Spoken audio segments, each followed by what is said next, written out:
Ça veut dire qu'on veut interdire à des jeunes filles qui portent le voile de venir dans le temple de la démocratie et de la République. C'est ça qu'on veut faire. Est-ce que Et vous pensez, Antoine Madame Laurent, est-ce que vous Braun-Pivet, pensez qu'elles le font librement? mais bien sûr qu'elles À le 8 font. ans ou à 9 Je ans? veux dire, À 9 ans ou 10 ans, ouais. non, mais justement, on peut se poser la question de ce que font les enfants vis-à-vis de la religion. Moi, par exemple, j'ai fait ma première communion. Est-ce que j'étais libre intellectuellement de faire ma première communion? Est-ce que c'était un choix?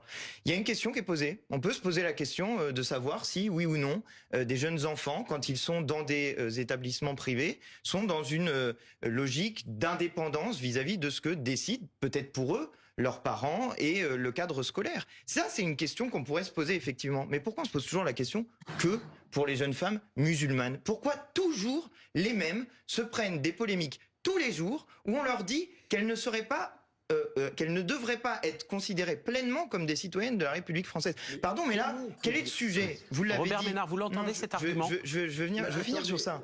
On va être très précis. Je vous redonne la parole dans un instant, il a parlé longtemps, Monsieur Ménard. Oui, et j'essaie donc, de... je trouve que c'est un peu dommage de donner la parole à quelqu'un qui est islamophobe sur une polémique qui est lancée par des islamophobes. Ça m'embête, voyez-vous, de laisser la parole à Monsieur Ménard. On n'est pas obligé de s'envoyer des